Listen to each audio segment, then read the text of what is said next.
Alright, y'all, what's going on? What's going on? We back with another one. Upchurch. It's called City of the Dead, episode 3. We're gonna try this again. Hopefully we get it right. And yeah, let's try this again. Cause my phone didn't want to act right. Cause I'm doing it from my phone, not from my PC this time. So yeah, I'm gonna try to get this one right. But let's see what church talking about. Look how he looking. Boy, know he got something to say. They look, yeah. But yeah, let's go and get into it. He's on drugs. He's on drugs. Yeah, bruh. Your last video was like way out there. I think you need to go to therapy. Aw, cute little idiot. Out there, huh? Okay. Well, I'd rather be out here than in there. You know what I'm saying? Probably. Facts.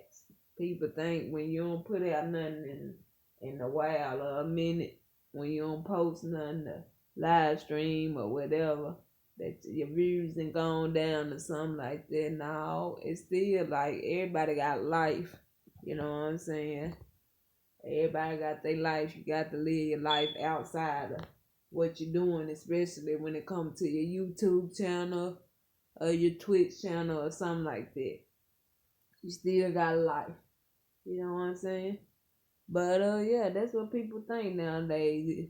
Like church saying you on drugs. People think you just fell off if you don't upload constantly. You know what I'm saying? People crazy nowadays, and they will think some shit like that, and you can just be working on your personal life and trying to get shit together with that, and they think you just out here on drugs and everything else. That shit crazy though, straight up.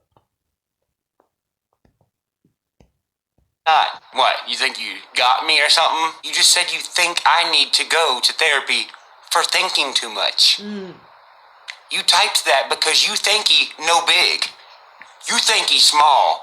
You see, here's the difference between the people saying I'm on drugs and me. The people saying I'm on drugs scroll through TikTok touching their pee-pee. I read Stephen Hawking books. Do you know who Stephen Hawking is? Well, he's not a TikToker. Facts though. What up, fellas? Welcome to another Foggy. Hello, and welcome to another episode of the Ryan Room, where it's Ryan in a room. Alright, so, sometimes when I make music, I say things for I don't know why. Really, I don't know why. I do and say things that my brain's just like, do it, say it now, go. And I do it. I really never overthink anything. Even if I don't know what it means at the time, I know whatever's inside me telling me to do it is telling me that for a reason. Which is why in my career with music, I have so many albums. I just go with the flow, man. And sometimes in these songs, I'll be like in a trance writing them. See, that's why he made songs for so many years, like, cause he spoke from his mind, his heart, and what his personal experiencing. That's where you really connect with an artist. Nowadays, the artists, they talk about the same thing: money, cars, clothes, spending money, showing money, flexing, and then end up getting robbed and killed over money. Nowadays, this is what these new artists do, and some tragic end up bad happening to them because you don't supposed to put that much out there, because people is watching you every fucking day. People is watching you. And if you just throw yourself out there, you pretty much putting yourself out there to get robbed or killed or anything. Because nowadays people is crazy, and they will fuck you over and they will fuck you up over money, straight up. So you have to protect yourself. But these artists, they don't do that, especially new, young, dumb artists. I listen to artists that's actually rapping about something.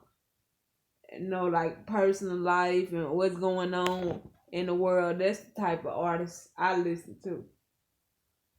If I hear you rapping about pretty much the same thing that been going on, that artists been rapping for all these years, and you still doing that? Like, nah, that's old news to me. I got tired of listening to that type of music. So I switched it up to like, I want to hear something different. I want to hear an artist talk about the struggle in life, about the earth, what's going on in the world. I want to hear something different. You know, I don't want to hear the same old thing that's been played out for so many years. I just want to hear something different, straight up.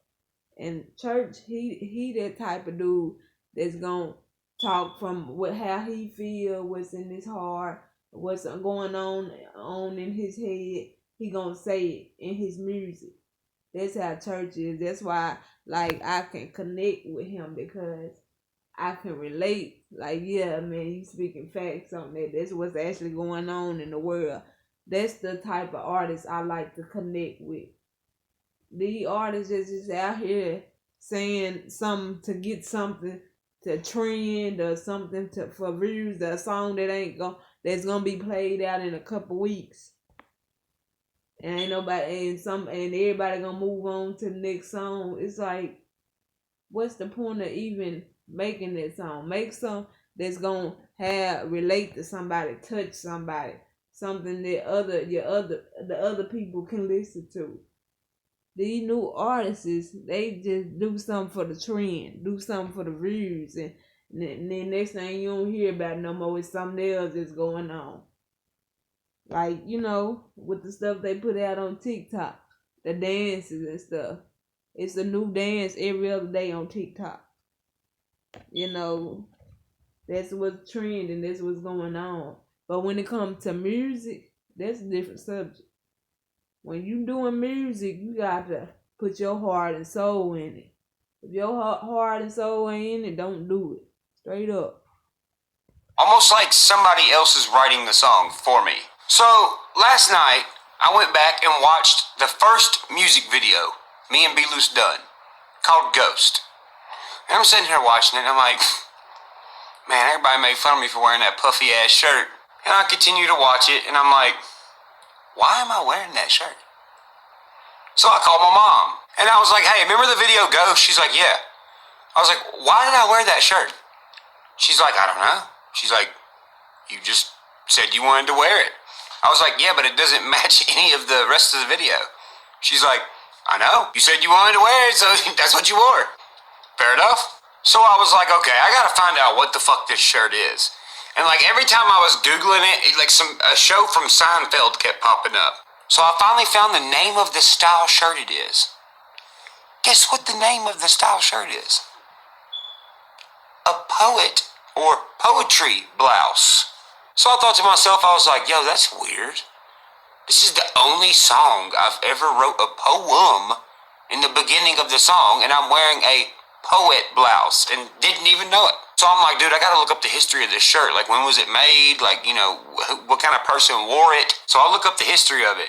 And here's what it says. It says, although descended from the shirts worn by men in the 17th and 18th centuries, the modern poet blouse combines two aspects: the finesse of ruffled shirt worn as an undergarment by aristocrats, and the informality of plain shirts worn normally open as standalone garments by workmen.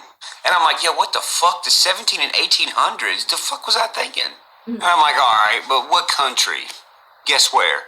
France. It's a French shirt, fucking. That's the only other language that I can speak for literally no reason. I heard it like one time. I dropped out of school, dude. Like sometimes on accident, like if I'm like, dude, look at them turkeys. I'll count the turkeys, but I'll do it in my head in French. Don't know why. I can count in French. 1, 2, 3, 4, 5, 6, 7, 8, 9, 10, 11, 12, 13, 14, 15, 16, 17, 18, 19, 20. Ah, comment t'appelles-tu? Je m'appelle Royan. I don't know why I can remember it so good, but I do. So I'm like, dude, what the fuck? Okay, I'm wearing a 17th, 18th century poetry blouse and a song called Ghost, where I wrote a poem in the beginning. The only song I've ever wrote a poem in the beginning. So I'm like, okay, I was born and raised in Music City, Nashville, Tennessee. I was like, when was fucking Nashville founded? Well, it gets weird. Check it. Nashville was originally founded as Fort Nashboro between 1779 and 1780, and the first permanent settlement was founded on Christmas of 1779. The community comprised of a group of European settlers led by James Robertson, was situated on the banks of what is now Cumberland River. River, rat.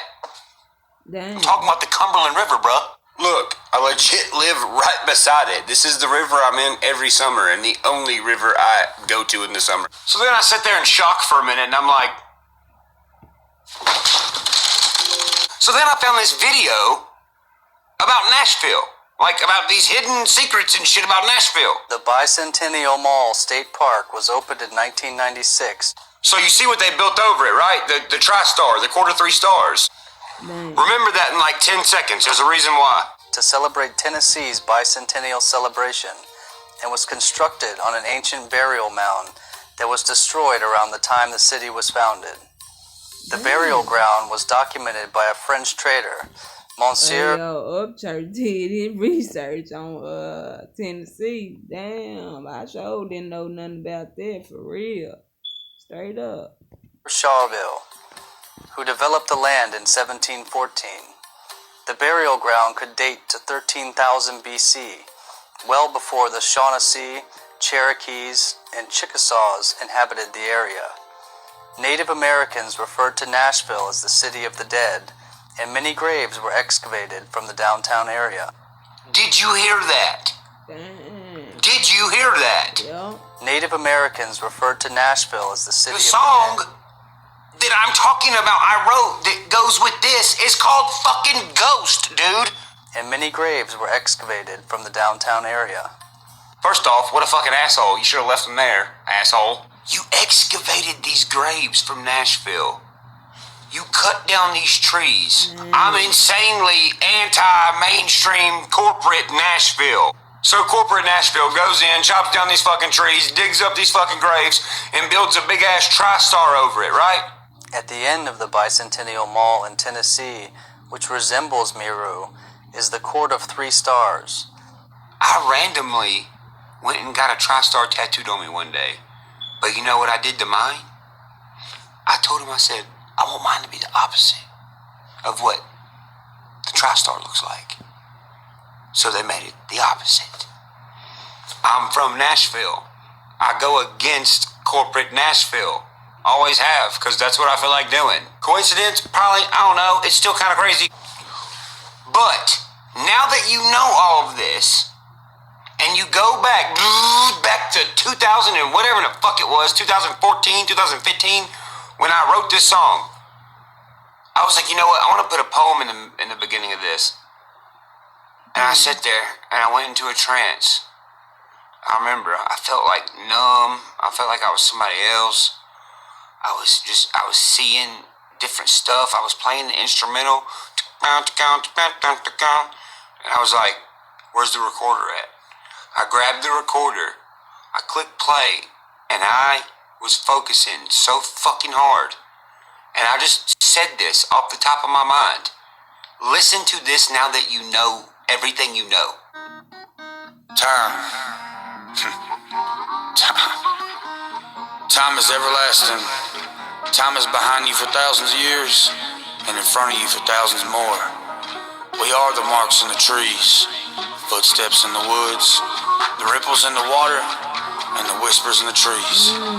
Our souls will one day lurk over the everlasting legacy of what we left behind for somebody else in the far future to stumble upon in a miraculous timing.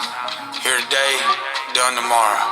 But one thing is for sure, we are upon, and one day will be, ghosts. Facts. That's a deep ass poem, but it's facts. Damn. That's deep, but it's facts. Bruh. Native Americans referred to Nashville. City of the Dead. I'm the one who said that, and I'm like, the fuck? So then I'm sitting there, I'm like, yo, what the fuck else did I say in this song? So then the chorus comes up. Now before I play it, imagine this. Imagine a natural Nashville. Then All the trees being knocked down, roads paved. The fog is meeting the road for the first time. It's like, damn. When the fog hits the road, and you hear the night all grow, and the trees release the ghosts to the ones who lost their souls. Bro, what made me say that? You know what I mean? Like, what the fuck made me think to write that? I was born in 91, dude. Like, the fuck? Don't get me wrong, I'm grateful for it, dude. I love going in these weird fucking trances where I'm like deep off somewhere just writing some shit that fucking pours off my brain. It's fucking beautiful as fuck. But I can't help but wonder, like, dude, whoa. And then I was like, why did I say night hawk? I was like, well, whatever made me think of that, it made me think of it for a reason, so I'm looking the meaning up. Check this out. A hawk symbolism and meaning